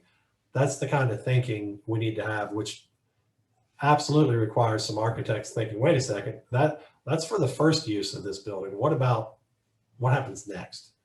And I think our industry is better positioned to answer that what happens next than site built, to say we have more flexibility long term with this box. Let's see, anonymous attendee. What is your analysis in the wake of the prominent failures of Katerra, Rad Urban, and Gurdon? Gurdon's still in business. They kind of reshuffled the deck. They're still alive and well and building some fantastic projects. They had some management issues, some cash flow issues, not uncommon in construction or any other industry, but they're still alive and well. Not as familiar with Rad Urban. They were not members of ours, so I didn't know the details of that one. Katerra was a member, and I don't think I'm gossiping here. It was all over the news. I just think they made some poor management decisions, period. They had money, gobs of money thrown at them from Japan SoftBank And they're, at some point, an investor wants a return on investment. They were literally buying companies and buying business towards the end to say, we bought an architect firm. We bought a construction firm. Why? Because we just bought that revenue, basically. I think they tried to grow way too big, way too fast. This industry is it's kind of hard to navigate if you're fairly new to it. There are those 35 different state programs. They're all a little different. California is its own animal when it comes to trying to navigate that. I just think they bit off way more than they were able to handle. We had 2 of their top code people I work very closely with, great people, and I hope they've landed somewhere else now. But when they started this, they came to us and said, you mean to tell us there's 35 different state programs and we got to go get registered and approved in all of them? We want to be a national company. Well, you're going on the road. You're going on a road trip then, because you've got to get approved in every state that you're doing business in. And that was an eye-opener to them. But they started that process of, let's go to Arizona. Let's go to Nevada. You got to go register, give them your quality control, get a factory inspection. So it was tough for them, but they certainly didn't lack for money on the front end. But I think that was just too big, too fast. We have hundreds of companies that have been in this industry for 20, 30, 40 years, but no one writes about them because they're kind of boring. We've got a company in Texas, Ramtech, family-owned business. They've been in business for 40 years. They build schools and government buildings. They do it all day long. They build great buildings. They're 2-story brown buildings in Texas. They're not the most beautiful looking buildings, but they're very good buildings. Their customers love them. They've been doing it for 40 years. And we're like, why don't you expand? And they're like, no, we're a family-owned business. We keep our employees happy. Their employees are extremely loyal to them. But no, that's not a great story for anyone else to write about it. We love them. They've been members forever. But those don't make the big headlines. It's the big failures that make it. But again, I don't see that as a setback for the industry. Kind of go back to that. How many times did Edison fail before he got it right? I think we're in that. I know I'm a little soapboxy here, but it feels like the construction industry is kind of this early stage of, okay, we've had some stops and starts, and modular's been talked about for 100 years. Are we starting to actually move in that direction? And I'm under no illusion that it's going to be, 30 or 40% in the next few years, but I think it will be 10% very soon. And then maybe 15. I just think we're running out of options in terms of labor intensive construction. With technology and with a lack of labor and a high demand for housing, it's heading, if not modular, then at least towards industrialized, panelized type systems. All right, I went off a little bit there on that, but that's okay. We got a lot more questions. Do you only do factories, or do you have on-site near the final destination like they did at Dallas-Fort Worth Airport? We have seen some of those kind of pop-up factories. I think that's where you're getting to, Amanda. So if you have a big project, maybe you have a warehouse that you rent out nearby and you do some, staging there and some offsite fabrication. You do some work there. We're seeing some of that. That's not who our members generally are. They've got a set location and they've got other business, and that's, where they've been for years.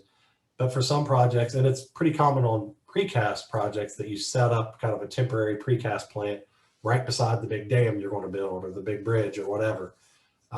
It's good, it's convenient, it's temporary. The downside, if you will, is that is not considered off-site when it comes to prevailing wages. They're saying that's part of the site. It's an extension of your job site. You just set up this temporary plant to serve this project. So that's still part of this site of work. Where you don't have any other customers, you started this temporary factory just for this project. That's not off-site according to the prevailing wage laws. So take that for what it's worth. But we're seeing that kind of some pop-up factories. Why have all this overhead if I can have some more mobile machinery and people, and we can kind of move as needed? That could be a model in the future.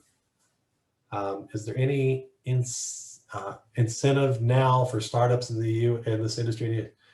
Any incentives for manufacturing? Not really, and that's frustrating. We're starting to see some states, but nothing at the federal level. There's the general incentives for manufacturing industries in general, but nothing detailed saying we need to address housing, and here's how we're going to do it. And we want 50 more modular and panelized factories across the country, and we're going to, incentivize them this way.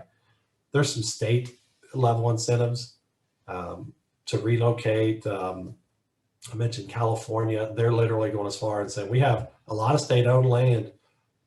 Tell us where you want it. Tell us what you want us to build. Come here and start building housing for us. I mentioned California, Colorado, Michigan, Virginia, a little more aggressive. I think we'll see more state level incentives than that. There's a ton of tax incentives for hiring people, but that's across the board. That's not specific to our industry. Let's see, Anthony, are there any standard modular building templates, or does the architect create a modular component? No real templates, Anthony, but there are design guidelines and considerations, and that's in that AIA document. Very much in your interest to, if you get an owner that says, hey, this project's going modular and I want you to design it, talk to a modular manufacturer. There may be slight changes to the design plan that makes it more modular friendly. If you can keep your mechanical and electrical kind of in one box versus spread out over 2 or 3 boxes, you can save a little money that way. But there's no real standard template other than, there's limits on the size of the box and some design considerations, I would say, not necessarily standards or templates. What is the largest module that can currently be manufactured and shipped to a site? Length, width, height. Kevin, that depends on the state. A lot of state regulations there. In the Northeast, it's typically 14 wide is the most. And that includes if you've got mirrors hanging off the side of the truck to see the back of it. So 14 wide is it. Typically 15 high because you got those, overpasses you got to get under, and then 60, 70 in length. That varies by state. We had one up in Canada. Our industry did a lot of work in northern Alberta where all the oil sands are. They discovered probably the 2nd or 3rd largest oil reserve in northern Alberta, which is extremely remote. A lot of factories in the southern part of Calgary and Edmonton. They were building these supersized mods, 100-foot wide, trucking them up to northern Alberta because there's just nothing there. You just make them as big as the truck can haul. But in the States, yeah, it depends on the state DOT regulations. And they have different escort requirements, oversized loads, when you can ship them. You need to work with the manufacturer that knows that very well to get from point A to point B. And most of the manufacturers are very well versed in that. Let's see. Have you done any investigation with the Chinese modular resident buildings? My client wants to ship Chinese modular for 350 single family homes.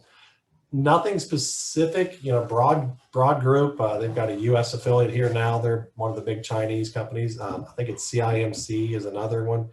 I would just say do your due diligence on any modular manufacturer, whether they're in China, Poland, Texas, because they're not all the same.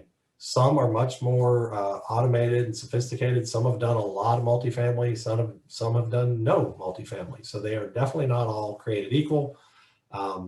Shameless plug, if you need help, feel free to email us. That's kind of our role. If you say, think about doing multifamily here, I need a couple good manufacturers. I see 80 of them on your website. Can you give me the top 5? We can do that. That's what we do a lot. I'll give you a short list of, here's 5 we think would be interested in talking to you. Let's see, Matthew, what are some beneficial tips for making small footprint commercial buildings under 10,000 square feet to be competitive with site built? A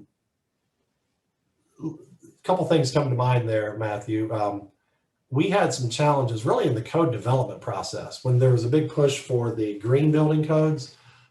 there was this kind of this blanket, you know, you need to do this, you need to do these requirements. And our argument was, you're putting a much more cost or burden on smaller buildings in general, modular or otherwise, than larger ones. You know, we've got to pay a consultant the same.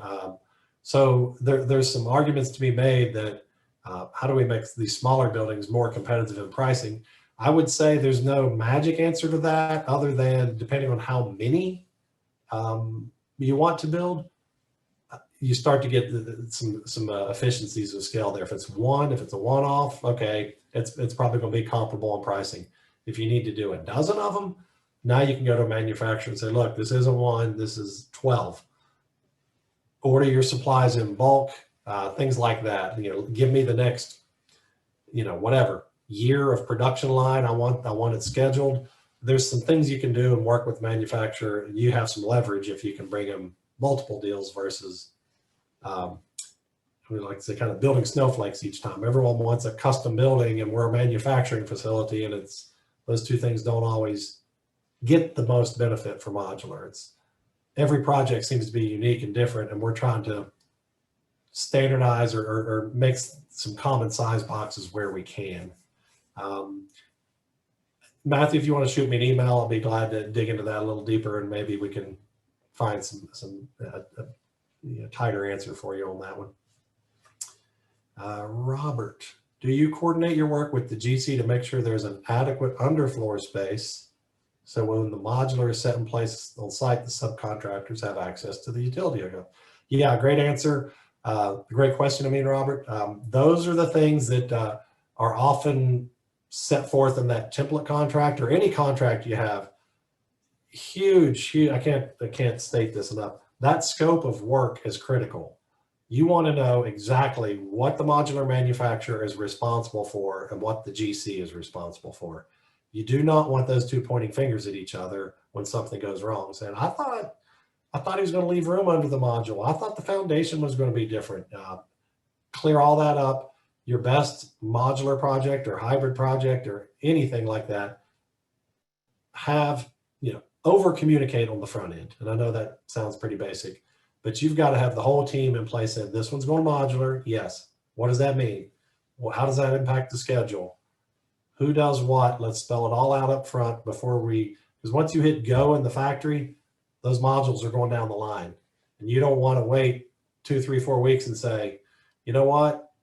We think we want the bathroom on the other side of the room instead of oh no, now we've got 50 of them we got to fix in the factory instead of, well, there's none of them on site. So well, there's 50 of them already done. Early design choices, that's a difference with us. Pick your paint color, pick your carpet, because we're putting paint on in the factory. We need to know what color the walls are going to be. Your tile, some of these things that you may be able to put off on a conventional project. And honestly, I'm not sure how you do that when you spec certain products. Do you do it up front, or do you give yourself a little time to say, I can order the tiles later? Probably not these days with the lead times, but those are decisions that have to be made on the front end now with the modular project, because that's all the factory's ordering it, they're building it. It's just a little different process. Let's see, Emmett, are old or new shipping containers used with traditional materials used in modular construction? If so, is it cost effective? We actually, a couple of years back, gosh, probably 5 years ago, wrote a guideline with the ICC on safe use of shipping containers, because it was a little rogue. It was happening a lot. People were just, hey, I got this shipping container off the dock. They were, bought it for $2,500. I turned it into a housing unit. And nobody knew if that container was safe, how many times it had made that trip, or the weld still, secure. You cut holes in something that was supposed to be a container. Did you sacrifice the structural integrity of it? All those things. So we wrote a guideline with the ICC really to address that. Here's how you do it in a safe manner.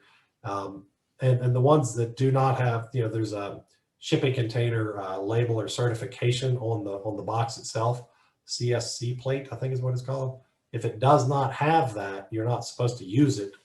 That's kind of step one. It has to be a a shipping container that's still able to make that journey back and forth, if it can't even do that, you cannot use it for building purposes. So the container itself kind of has to pass the inspection.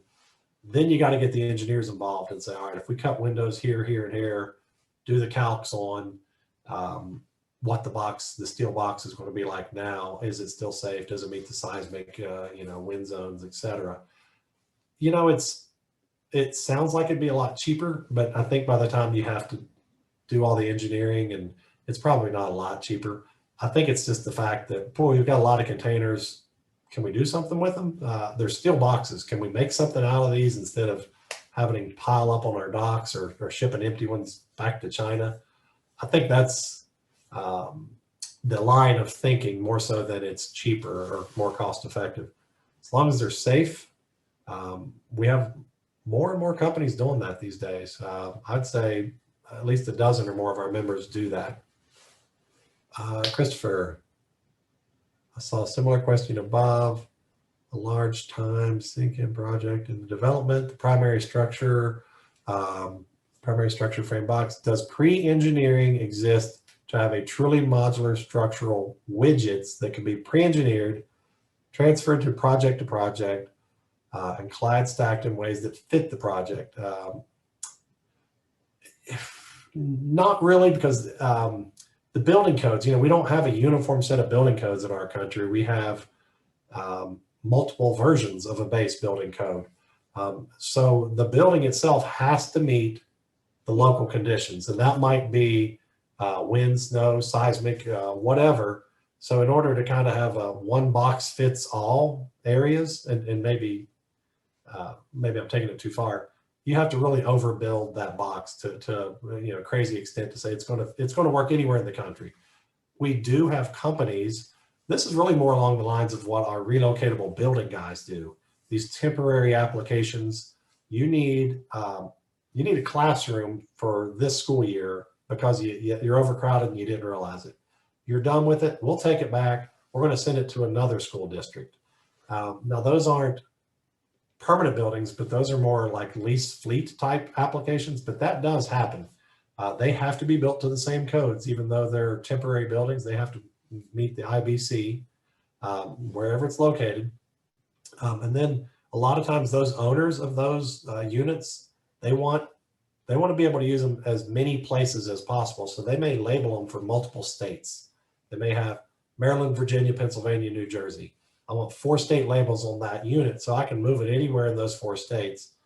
And as long as it's, the structural integrity is still there, you still cannot move it from, say, where I live in Central Virginia to Virginia Beach, where the wind zone requirements are high. It's got to meet all the requirements in that footprint, but we are seeing the relocatable guys do that more so than the permanent construction guys. Let's pick a region and we want to tag this thing in multiple states because we want to be able to move it. I don't think we're there yet with construction, kind of a temporary to permanent solution. Not really.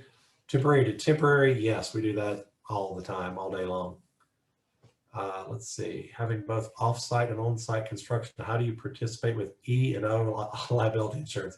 Dean, that was a lot of the conversation when we worked on that template contract. Who's liable?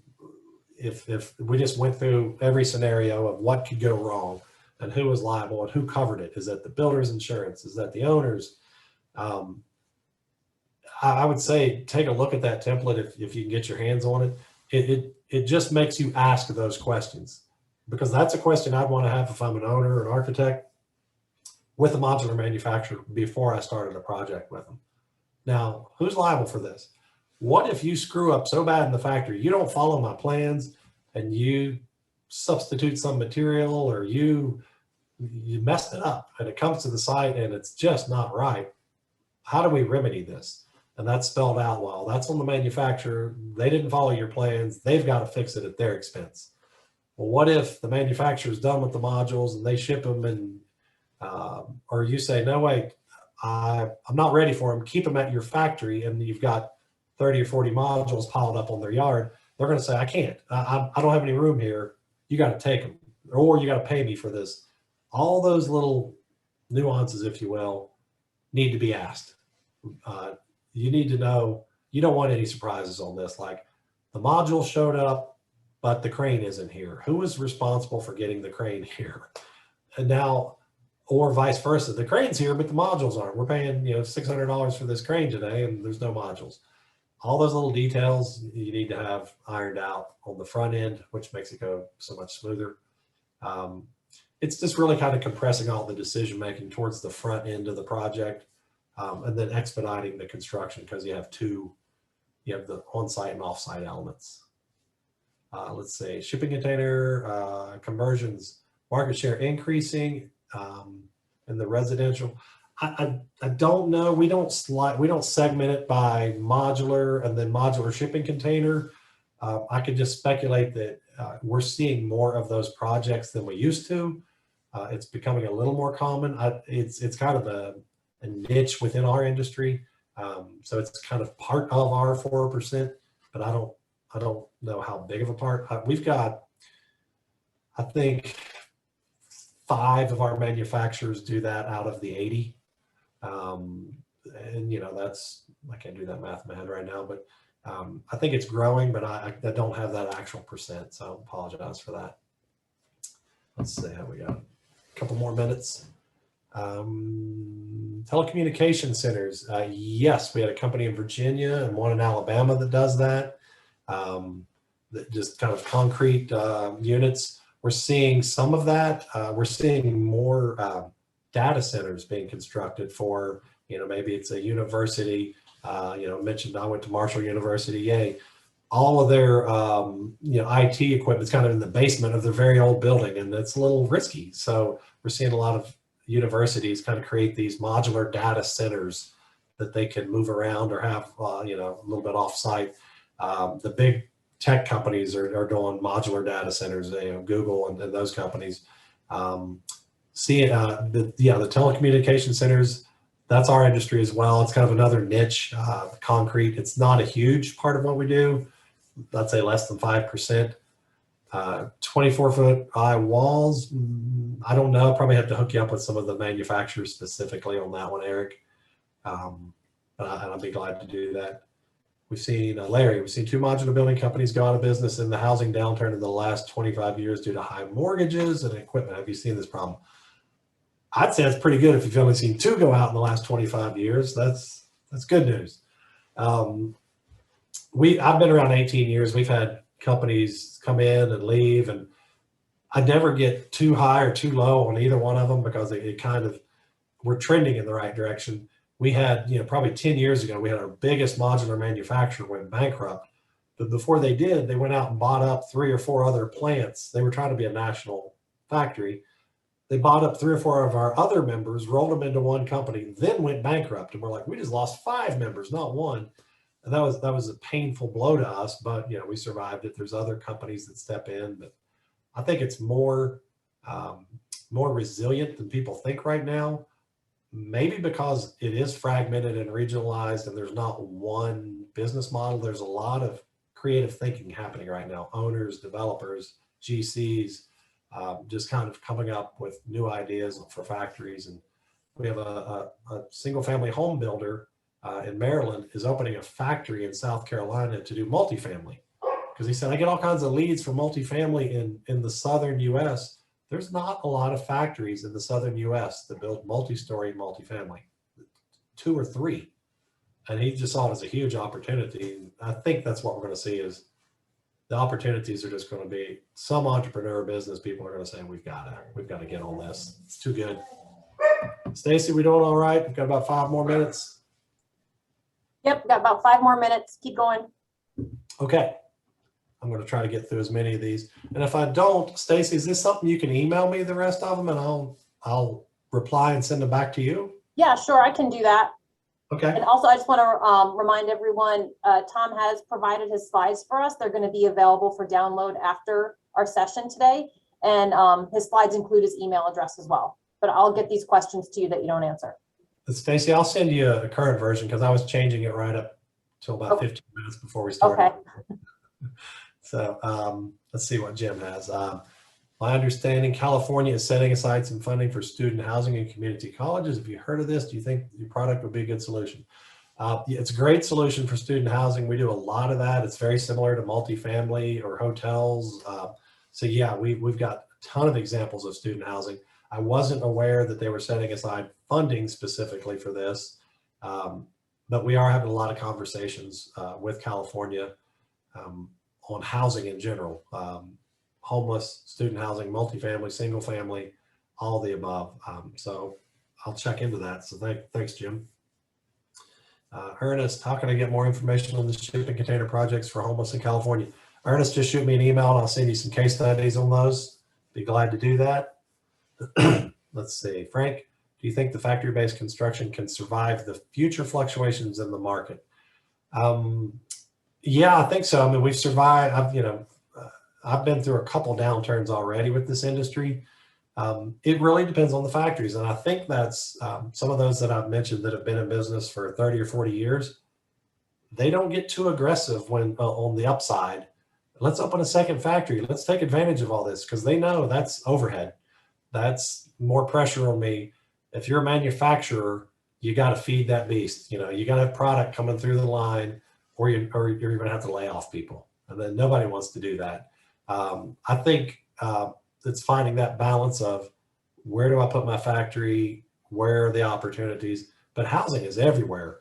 Not a lot of our guys. That's why I have such optimism for this industry. 3 or 4 years ago, we were doing no housing, no multifamily, none. And now it's the biggest market and it will be probably for the next decade. So we're seeing some of our guys that we're doing, classrooms or other projects that are starting to take on some multifamily projects and then several new companies, Fading West and Colorado. And there was a factory in Atlanta that just opened up just to do nothing but housing. So I think, sadly, until we address the housing shortage, these factories, if they were smart, they could be busy for a long, long time. Kenneth, I got time for a few more, I think. Wildfires have displaced many homeowners who could benefit from modular temporary dwellings, yet many states require these to comply with strict standards for modular home code requirements. International Emergency Modular Shelter Code. Ooh, I like it. Yeah, the wildfires in California have been tough. We've been just disasters in general. That's what we're trying to break through is like, we think we have a really good solution here, but Kenneth, you're right. We always get stuck in the approval process and the regulatory, and it's like, we just want to get shelter on the ground quickly. And that's what we're good at. We have to navigate through some of these, bureaucratic requirements. They're good, but we're trying to get states and really at the federal level, FEMA, if FEMA would say, here are 3 or 4 or 5 or however many emergency housing units, steel frame, wood frame, whatever. And modular manufacturers, you get on the GSA schedule, you tell us, you design them, you get with your architects, you design them, you tell us what they're going to cost per unit and how many you can provide. And when a disaster hits, FEMA gets on the GSA schedule. All right, push a button. I need 1,000 of these. And, Smith Manufacturing in Texas says, I can get you 100 at that price. Kind of think ahead, I don't know, prepare for these disasters. We never seem to do a good job of that. And yet we know they're going to just keep happening and happening and happening. We never get in front of it. And it's frustrating that we have everything in place to get in front of it, but we don't, because we kind of get stuck in our own, inertia, I guess. Let's see. Oh, I think I'm at the clock here, Stacy. You can go ahead and take one more. It's fine. Okay, Jonathan, having worked on projects Singapore, Japan, and the UK that use modular construction for hotel bathrooms. Most hotels have renovation at some point. What is the impact of modular construction on future renovations? Couple things there, Jonathan. The bathroom pod industry in those countries is way further ahead than we are here. UK, there's like 100 bathroom pod manufacturers, and we've got like 3 here. I don't know why, if nothing else, that ought to catch on here, because you have, what, 6, 7 different trades working in a very tight, confined place. Why in the world wouldn't you make that offsite and just make 100 of them and bring in these bathroom pods and hook them in? to me, that's the low hanging fruit. You know, there's, I kind of forgot the second part of your question there, but I think we're going to see more of that here. Part of it is the plumbing codes, and there's still some, we're getting on our own way a bit, but in terms of renovations, I could see it where, you know, you can plug them in. There's a lot of work required there. So theoretically, you could unplug them and put in a newer unit. That's a little overly simplistic, but it's probably easier to do than gutting and renovating, you know, a traditionally built bathroom. But I just think there's more opportunities for this future renovation than our industry's even looked at. And maybe, you know, what's the second use, or how do we more effectively renovate these buildings to be more energy efficient in the future? And we never seem to think about that. We kind of think about the upfront cost and then hope that building lasts for 100 years. But kind of hit the wall there, Stacy. I think we're at that time, and I got several more there. I don't think I can get through all those, but oh wow. I'll get a copy of these to you, so then you can respond with email.